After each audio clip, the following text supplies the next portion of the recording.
Ladies and gentlemen, welcome to our fourth episode of the Operation Grassroots podcast here on the EKN Radio Network. My name's Rob Howden, and again, with our Operation Grassroots, we focus on club racing, or just that level of racing where you can get out there and have a good time. It's all about having fun. We talk a lot about the Briggs Stratton program in 206, Yamaha involved in it as well. And today, our guest, I'm excited to have Mike Burrell from USAC Karting on with us. A couple of big events coming over the next month and a half. And again, USAC kind of making their first foray into the karting world last year. Mike, great to have you on the broadcast. Thanks for tuning in with us.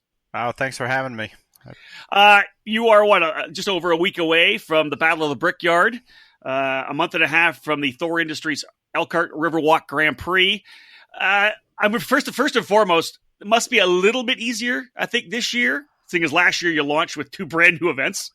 Yeah, I mean, there's nothing like having your first event being the first one ever at the Indianapolis Motor Speedway. Right. So for expectations, yep.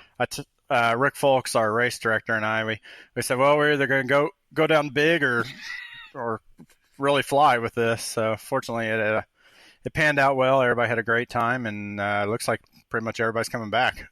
You know, the cool thing, I think, Mike, is I think we all know that the schedules for North American karting are ridiculously packed right now. There's a race every weekend. Absolutely.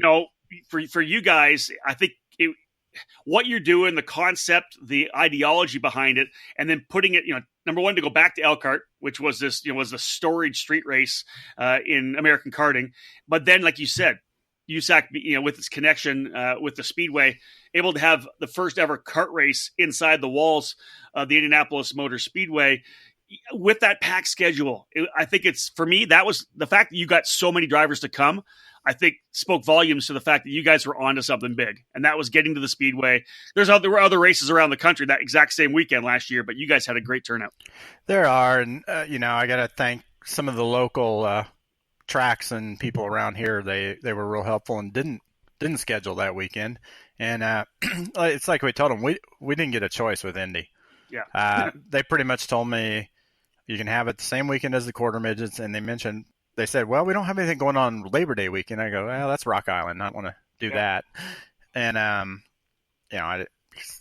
Indy's Indy, and you don't get a lot of choices. They're a little busy most of the year, so. Let's talk first. Like before we jump in, we're going to talk about last year's races and what you learned, and we'll talk about this year's races as well. First and foremost, though, out of the box, let's talk about USAC karting, because we haven't really had a chance to have you on a podcast yet to really discuss what USAC's doing. For those who don't know, USAC involved in a lot of other racing, sprint cars, midgets.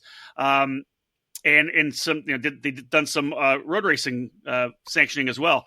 USAC karting, Mike, just as a nutshell, give me all our listeners an overview of what you guys are doing.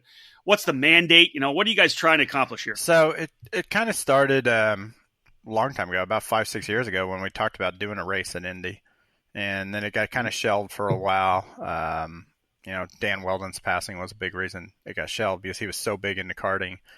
And that just kind of, put everybody on hold and get everybody back. And then about a year ago, USAC is a permanent member of ACUS, the FIA wing in the U.S. Yep. And they kind of said, wait, we need you guys to take more of a leadership role and do some stuff in karting, so you have some experience to, speak on this at the meetings and everything. So we got together and was like, well, let's talk to Indy again and see if we can do that. And our main focus is, my main focus anyway is I just want to do cool events. I want to do things that people aren't doing, do things, make it fun, and make it affordable for everybody. Indy's a little expensive, but it's a little bit to rent that place. Yeah. I can imagine. So obviously, you're trying to put on some great events. USAC's expanding their motorsports footprint into karting. Are we going to see down the line more events for USAC? Is there potential to try to build some kind of a club program as well? Possibly. Okay. It's not like something where we're like, yes, in 5 years we want this thing. we've talked to a couple other places, and it's like, yeah, if we can do something on the coolness scale of Indy or Elkhart, we'll do it. If not, we're just going to hang back and do our 2 good events and, see what we can do to help everybody else in karting grow or, lower their cost or whatever. Yep. Well, like you said, too, just adding a couple of really cool events. And that's, I speak a lot. I know that you and I have spoken about it over the last many, many years, that there are those, essentially 3 levels of karting. There's club, regional, and national. And I love the fact, I like them when they're really defined. I think that one of the things in karting we've lost a little bit is our focus on club racing.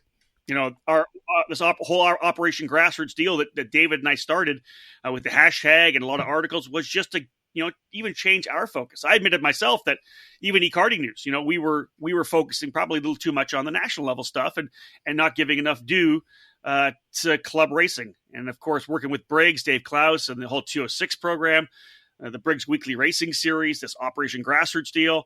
I think that club racing is so key, but the events that you guys are putting on are those cool, I could almost say regional events. They're going to end up becoming national. People are going to come in, but it's more of a regional event where people, like you've said before, you want the biggest club race in the world, right? Exactly. So it's guys coming out to have fun at the Brickyard, right? It's not the huge haulers. It's guys coming out with a cart in the back of the truck or in a small 12-foot trailer.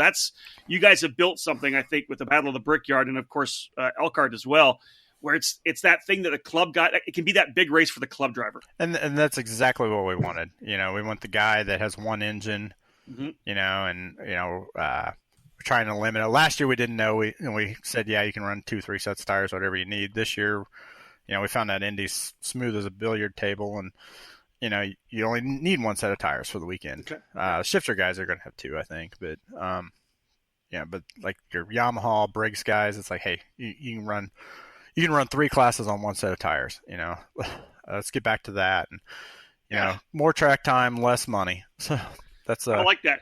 Now let's go to a quick break here, ladies and gentlemen. We're gonna break for a second and come back, and Mike and I will talk about this year's Battle of the Brickyard, maybe last year as well. We'll touch down the line on the Elkhart Riverwalk Grand Prix as well. But again, folks, stay with us. More to come. Episode number 4 of the Operation Grassroots podcast here on the EKN Radio Network.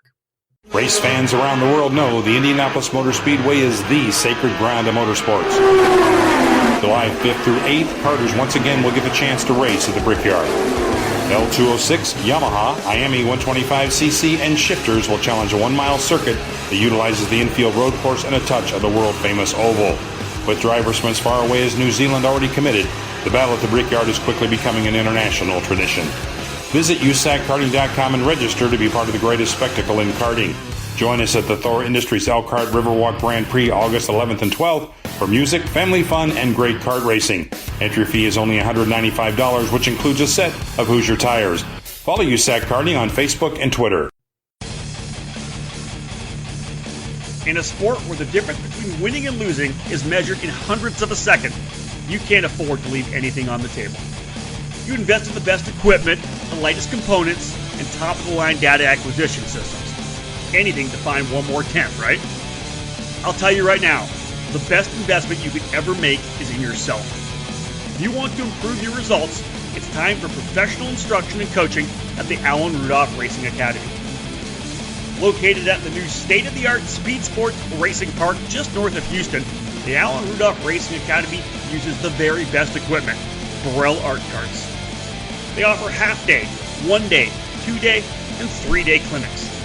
They have a one-on-one student-to-instructor ratio, and they will design a customized curriculum for each student. Alan Rudolph is one of the most respected people in the sport, and he has nearly 20 years' experience training drivers, including Chase Elliott, Neil Alberico, Austin Versteeg, and Sabre Cook, and rising stars like Pietro Fittipaldi. Train with a champion with over 30 years of racing experience to get proven results. Start off your season with a driver tune-up. Tune up your season with some driver coaching. Or get ready for the big races by training with the best. Reserve your dates now by calling 866-607-RACE. That's 866-607-7223. For more information, visit speedsportsracingpark.com sharkshifters.com/racing-academy. Carts, parts, engines, tires, and tools. At sharkshifter.com, what you need is just a click away. We carry the biggest names in chassis, like Tony Kart and FA, DR Kart, CRG, and VLR. We have new chassis and all the parts you need. At sharkshifter.com, we also stock top-quality replacement parts from Swift Components, like axles, sprockets, and hubs. We have the inventory you need for your stock Honda as well, from cylinders, heads, and engine parts to reeds, exhaust pipes, ignition covers, radiators, air filters, and air boxes.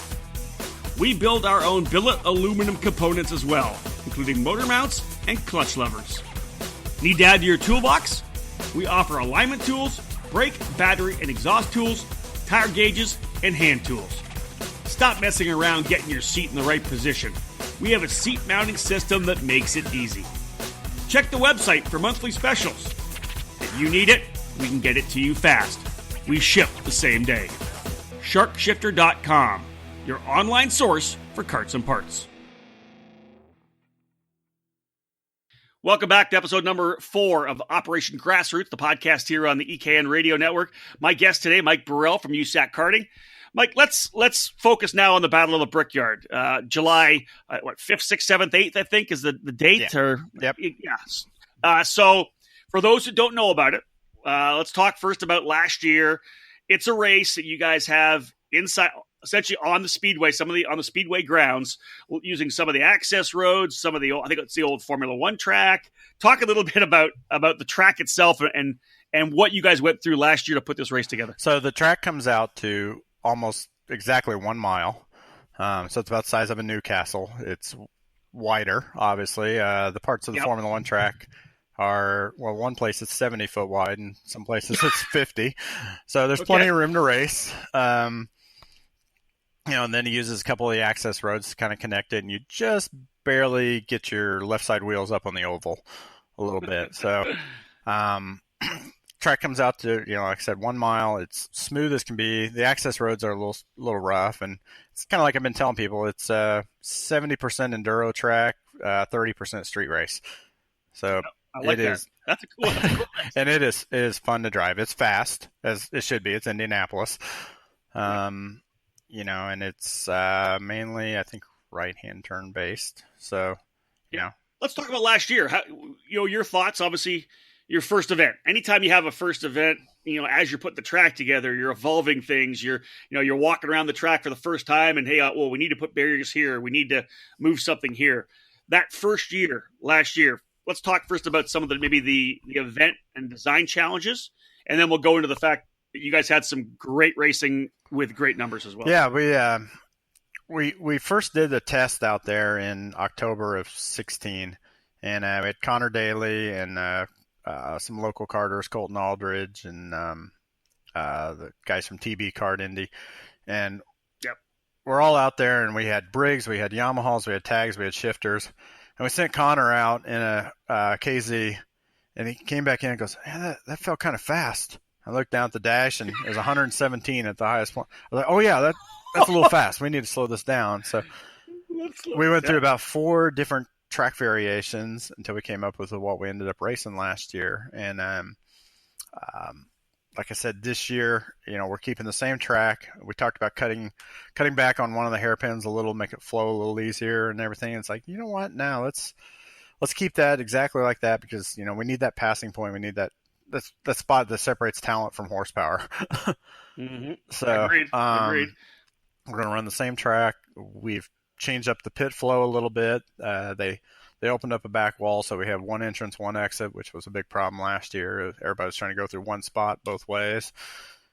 Yep. And we learned so much last year, and karters were great. I never had seen such a patient group of karters, that were just, they were honestly, genuinely happy to be there, first of all, and just amazed where they were. Stephen Flatt, the guy that won the Shifter Masters, he had a helmet hand painted just for that race with a bunch of Indy 500 winners. And then when he won, he runs over the fence and climbs it like he's Elio Castroneves. And he came up to qualifying this year at Indy and race weekend for the 500 and was getting his helmet autograph, showing people, and was just still jacked up, and he said, "Hey man, this was the greatest thing I've ever done in my life, and I beat cancer." I'm like, no, I'm pretty sure that's the biggest thing you've ever done, but so well, he loves. I know that Steve and his wife Lynette love. They love the Speedway. They love the 500. If I'm not mistaken, I think Steve proposed with Elio. I didn't know that. I think I'm pretty sure that he gave them ring to Elio, and Elio surprised Lynette with the ring. So they love the Speedway. And again, Steven's story really, does it not kind of speak to exactly what you guys are trying to do? It is exactly what we're trying to do. I mean, just give guys their opportunity to race at the place that their heroes have ran, and their dad's heroes have ran, and everything. And this year, talking about that, we actually are going to take karts for one kind of ceremonial lap on the oval. Oh, I like that. So yeah, we're going to pull out of down the main straightaway, run across the bricks, and take a lap all the way around the Indianapolis Motor Speedway, 2.5 mile oval. Awesome. Paced. About 40 miles an hour. That's really cool, though. I love that. I told anybody they passed the pace car, I'm going to get a paintball gun or something and light them up. Right. Well, let's give a little overview before we kind of jump in and talk about the racing from last year. A great cross section again to try to make sure that you are taking care of club racers that want to come and have a great time. Briggs 206, number of Briggs 206 classes. The Margay Ignite guys are going to be there. Of course, Margay having their Arrive and Drive program. That'll be stacked again. Yeah. You've got both IAME Junior and Senior plus a Tag Master class. You've got 4 different categories for shifters. You got the the CR125 Senior, Master, KZ, and ADCC Senior. Yep, because that's obviously a great deal in Indiana. It is. It's big around here. It is. And then you've got 4 Yamaha classes. So you've got that great cross section of all the different categories. And we saw that last year. I know that the Margay Ignite race was ridiculous. I think Charlotte Lalonde won it. It was packed, huge field. Talk about that race a little bit. I heard it was just amazing. Yeah, they had, I want to say they had 49 or 46 karts in that race. And I said we can safely run 50. So, I mean, there's not a lot of chance of people going home. We had a lot of guys who were like, well, you think I'll even make the feature? I'm like, we can run 50 out here, at least. If you're behaving, maybe more. Right. It's just that wide and everything. I remember when we did the Robopong 200 out of Newcastle one year and we ran 80. I was going to say, when you have a track like that if it's a mile long, there's lots of room to be able to do that. Yeah. So great racing last year. What are we looking at here for 2018? The race is next week. How are the numbers looking? What's big? Numbers are about the same, which, talking to Randy Kugler, who's doing our announcing and everything, he's like, he was telling me, he goes, look, if you maintain your second year, the same levels, you're doing good. And he goes, this year, everybody's maintaining. So he goes, you're doing good, which made me feel good coming from a guy like Randy. Yeah, Randy's been around a little while. Yeah, he knows what he's talking about. What he's talking about. And you're right. If you can maintain, that means you've got past that, it's a one-off for me. I'm going to go one time and try it. Or, I did it, I didn't like it, it was too dangerous, whatever it may be. You've got everybody coming back. Yeah, right? For the most part, we got a lot of names I recognize. Of course, the 206 classes are all pretty well stacked. The shifter, the Honda 125 classes are, pretty good size, and a couple of the Yamaha classes aren't too bad in size, and I still think I'm still a Yamaha guy. I've been for 20 years, and there's 40,000 of those motors sitting around this country somewhere. It's like, let's get them out racing. Exactly, no doubt about it. Okay, folks, stay with us here. We got we'll cut to another break because it's time for us to talk about Elkhart. We're going to change, obviously, the focus. I know that Mike's will be busy.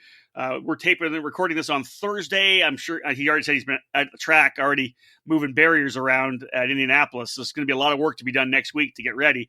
After this break, we're going to shift our gears and talk a little bit about Elkhart and the return of that legendary race and even more challenges in putting on a street race, not just the Battle of the Brickyard, but last year, of course, Mike and the USAC crew putting on a street race, bringing the event back to Elkhart, Indiana. All right, ladies and gentlemen, stick with us. More to come here on episode 4 of Operation Grassroots.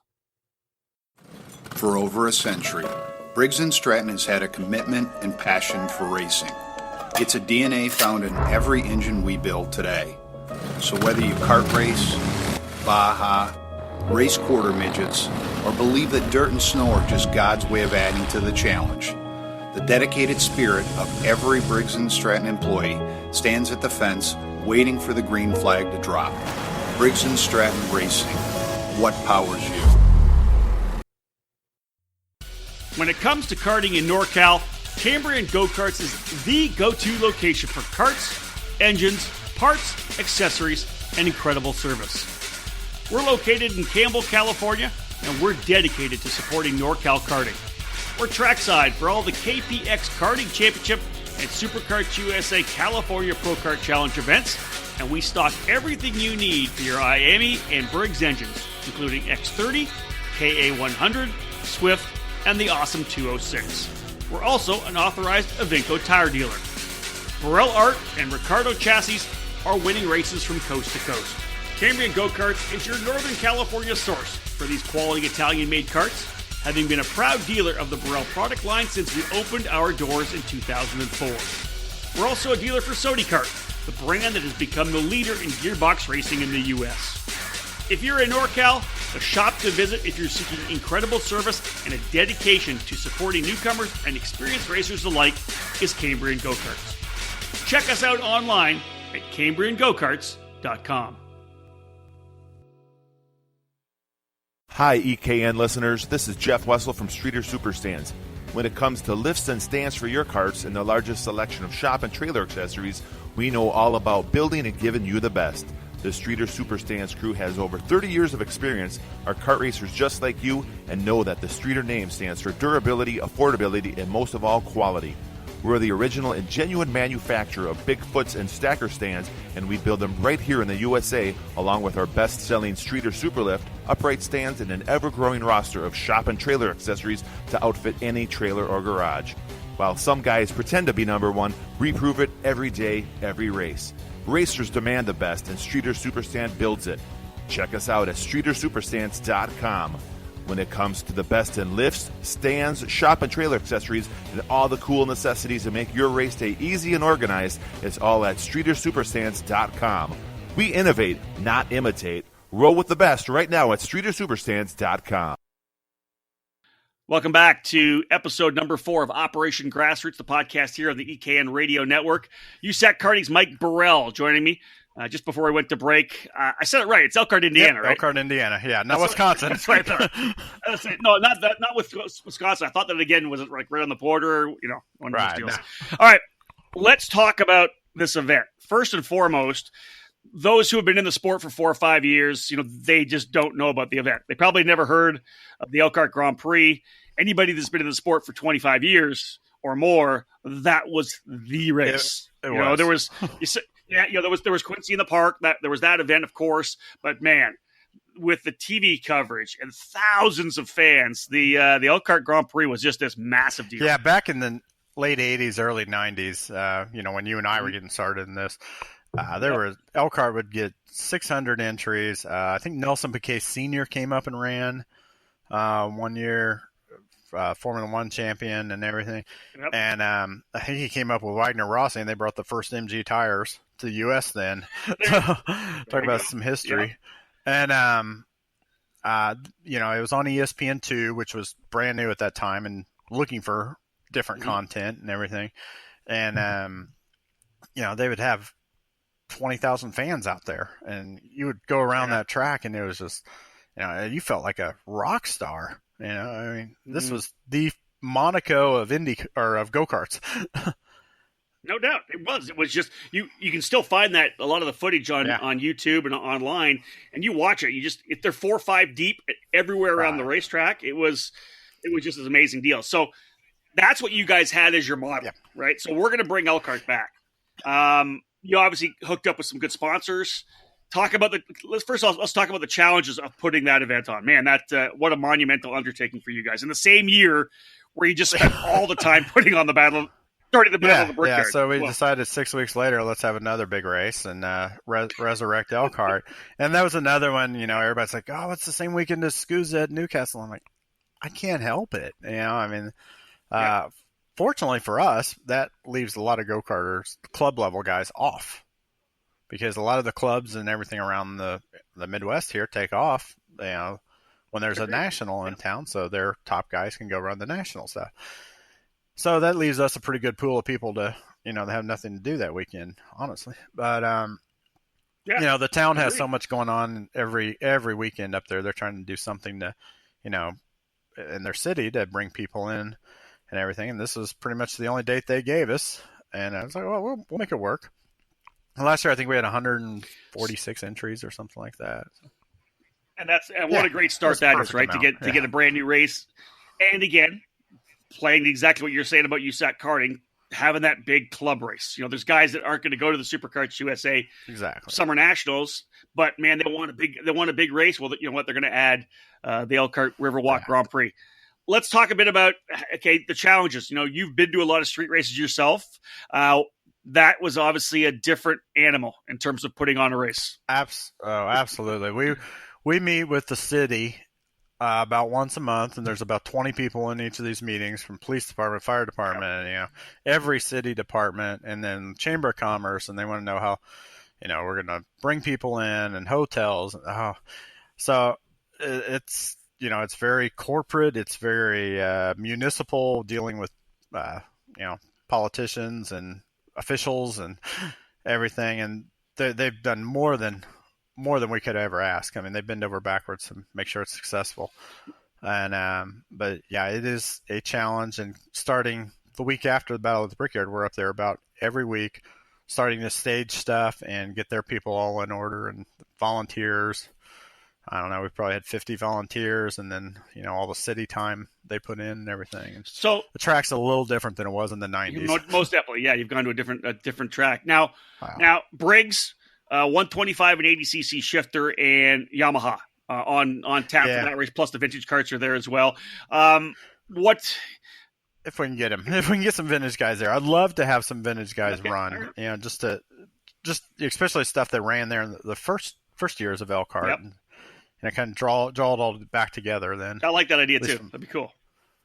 Yeah. So give me your thoughts on edition number 2 of that. The second race. The first race, I can just imagine putting on the first street race. I raced actually one of the first ever races I covered when I was a journalist back in 1994 was the very first Barrie Grand Prix up in Canada. Oh yeah. And I knew the challenge they had there they ended up moving the race the second year down to the waterfront. It became a massive race for club racers in Ontario. But to see the challenges they went through, is there a weight lifted off your shoulders coming in for the second time, knowing that you've already done it once? Oh, there is. I mean, for sure. We have a lot of the infrastructure. We know what to expect from the people and everything. And but we also have different challenges too. They're doing construction. I forget how many millions of dollars of construction of the downtown Elkhart they're doing. So there's actually some areas of the track that are going to have a new island in the middle of it. Oh no. So I mean, we're gonna have to work around that, and it's like, okay, well, we'll just go the outside of it, no problem. No doubt. But the pits where we pitted last year is not available, but they got a new parking lot that's bigger and better and smoother and easier for us to get to. So it's like, oh, perfect. And you know what? Those are the challenges when you're working with the city. Absolutely. Because it's not like they stay. This is it. This is what our city is going to be like. They're always changing stuff, always moving stuff. Exactly, and it's all for the better. I mean, when we go back in 2019, they're going to have a hotel with a water park downtown there, and it's like, how awesome! You bring your family and the kids that aren't racing, go play in the water. It's August, and we got this year we expanded. Last year we just had a couple bands on Saturday night. We got bands starting all night Friday night, all day Saturday. During the event, there's going to be bands and beer gardens. I think Budweiser just signed on as a sponsor. Wow, so that's fantastic. Yeah, so I mean, we got huge. It's basically an event that has a race off going on the side. I like that. So the date, August 11th and 12th. Now, just for people who want to get signed up, whether it's a late registration for Battle of the Brickyard, can they still do that, or have you guys already closed No, I'm going to leave that open a few more days. We did sell out of the reserve pit spots. They're building a dirt track. I heard that. Yeah, which I was like, okay. So it's taking up about half my pit area, it seems like. All right. But all right. Maybe we'll do a dirt race next year too. I don't know. Sounds good. Where do they go if somebody wants to register? What's the website? Go to USAC karting.com, and there's a tab there that just says register here, and it'll take you to another page that you pull down the menu of Battle at the Brickyard or Thor Industries Elkhart Riverwalk Grand Prix. There you go. And now, speaking of Thor Industries, it's obviously. Anytime you can have a partner like that, I think it's just so huge for a race. Oh, it is. I mean, if anybody doesn't know, Elkhart, Indiana is like the RV capital of the world. They produce, I don't know what percentage, probably 80, 90% of the RVs in North America in that county. And Thor is a $3.2 billion company. So, the little bit they give us for the race is pocket change, but we appreciate it, and we try to do the best we can for the community up there with it. And, they've brought on so many of their suppliers and everything have gotten involved. It's just been a great partnership. That's awesome. That's fantastic. Let's cap things off here. One of the things I wanted to mention, because I think it's really cool for the Midwest area of racing in America, and that's the Triple Crown that you guys have put together with Quincy, Elkhart, and of course Rock Island Grand Prix. Then you throw the Battle of the Brickyard in as well for the Margay Ignite guys. To be able to have 3 different promoters working together to have this Triple Crown, what a tremendous deal. Yeah, and it just kind of came together that was going to be perfect with Quincy coming back. Big 3 iconic street races, and then the Margay Ignite guys couldn't make the turnaround time between Elkhart and Rock Island. They didn't think they could make it, so it's like, okay, we'll stick you guys on for Indy, and let you do it there. And that's the only class that's being scored for Triple Crown in Indy is the Margay Ignite Senior. But you got challenges because you got different rules and slightly different class structure at all 3 events. But it's like, what? We'll just run our own rules, our own class structure, and if they're similar enough, that we can say the Yamaha heavy, the Briggs 206 heavy, we'll score you guys. It's $50 to enter this Triple Crown. We'll score you. It's basically bragging rights. You're going to get a cool trophy at Rock Island and everything.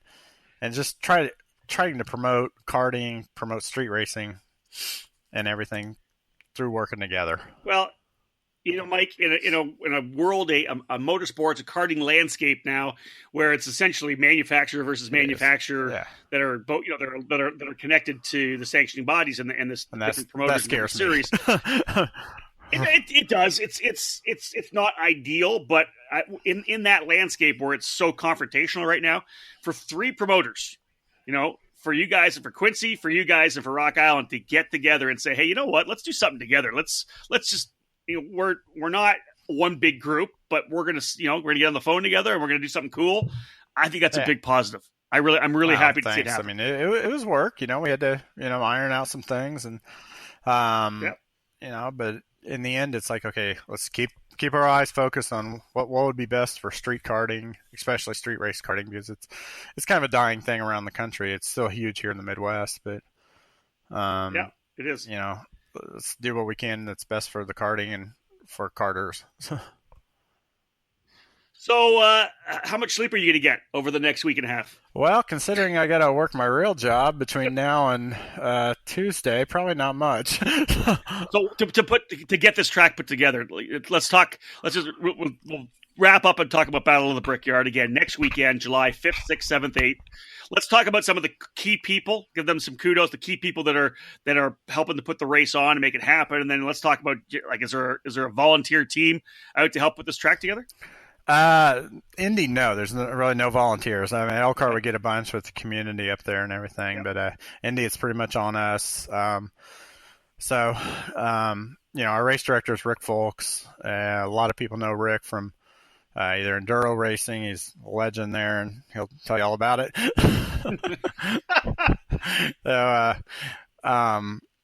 but then, I mean, he's been race director for like USBKS and some other series and things. And I can just kind of give Rick the freedom he wants to put together a team of who he wants. He's got Jim Fry as his assistant race director, and Jim is just amazing at putting the schedule together. We lost an hour and a half of track time, I think, or something like that last year at the Battle of the Brickyard with a torrential downpour to the point it wasn't safe to even run in the rain. And Jim got us back on schedule, the next day with only like 40 minutes extra, and we didn't cut any track time. That's awesome. So yeah, Rick's putting together an amazing team of people with Jim, and then Randy Kugler came on board to announce it, and Randy's going to come to Elkhart too, so we start to build the continuity there with a key member of our team and everything. So I like it. That's good. So, Personally, I wish that I didn't have to go to Iowa for IndyCar, but I am. I understand. Yeah, you're not the only one that's told me that. Quite a few of my IndyCar buddies are like, "Can't you get another weekend when we're not racing?" I'm right. like, I know. Talk to Doug. That's right. Come on, Doug. Let's help us out here. We need an off weekend for the boys to come out and have some fun. But again, like you said, you got a great crew of people there. You put on some amazing racing thus far. Last year was a big event. Mike, we want to wish you luck, and I hope you have a good one. I know that I think David Cole's coming down. He's actually going to come down this year with his son and his dad. I think he's tuning for his dad or something. Exactly. Now that scares me. That scares me. Would you let David Cole tune for you? I don't know. I don't let anybody touch the wrenches that go on my stuff. I mean, I've been a mechanic for too long. I hear you. Now, there's the other question. Is it driving you crazy that you're not racing? Oh, well, I wouldn't say I'm not. Are you going to run? Are you racing? We'll keep that quiet. Oh, wow! I still got 4 Yamahas in my garage. All right. There's always a possibility. Right. Good for you. Might sneak out there. That's awesome. Mike, there you go. Thank you so much for joining us here on the Operation Grassroots podcast. I really wanted to give some exposure for USAC karting. I like what you guys are doing. And just from the very get-go of this podcast, obviously, the concept and the ideology of what you guys are trying to do, I think, if there's a niche that needs to get hit, and that's providing some just badass races for club and regional guys in your area. And I mean, like I said, like I've told other people, I don't have to do this anymore. This in my career, and it's like I'm just doing. If it's not fun for me and it's not fun for you, let's not do it. These are pretty cool events, and I'm having fun with it. And even out there working, sweating, unloading barriers, it's like, the end result's gonna be pretty cool. I love it. Well, ladies and gentlemen, if you have the weekend off, July 5th, 6th, 7th, and 8th, and you're not already going to the Indianapolis Motor Speedway, dude, go to the Indianapolis Motor Speedway. Again, it's a bucket list place to be, whether you're there for the 500 or whatever you're there for. But if you're a karter, go to the Battle of the Brickyard. Get there. It's going to be an amazing event. Again, second year, always better, because there's always the stuff that the promoting team can learn. They're able to change things and adjust a little bit. I guarantee you're going to have a blast. I know everybody I talked to who was at the initial race last year absolutely loved it. Again, that's July 5th, 6th, 7th, and 8th. I believe David Cole's going to try to get this podcast out on Friday to end the week here. So it'll be June 29th. So it's not this weekend. It's next weekend. Make sure you do it. Mike, again, thanks for joining us. I appreciate it. Thank you. There he is, folks. Mike Burrell from USAC Karting and our 4th episode of the Operation Grassroots podcast here on the EKN Radio Network. My name's Rob Howden. Bye for now.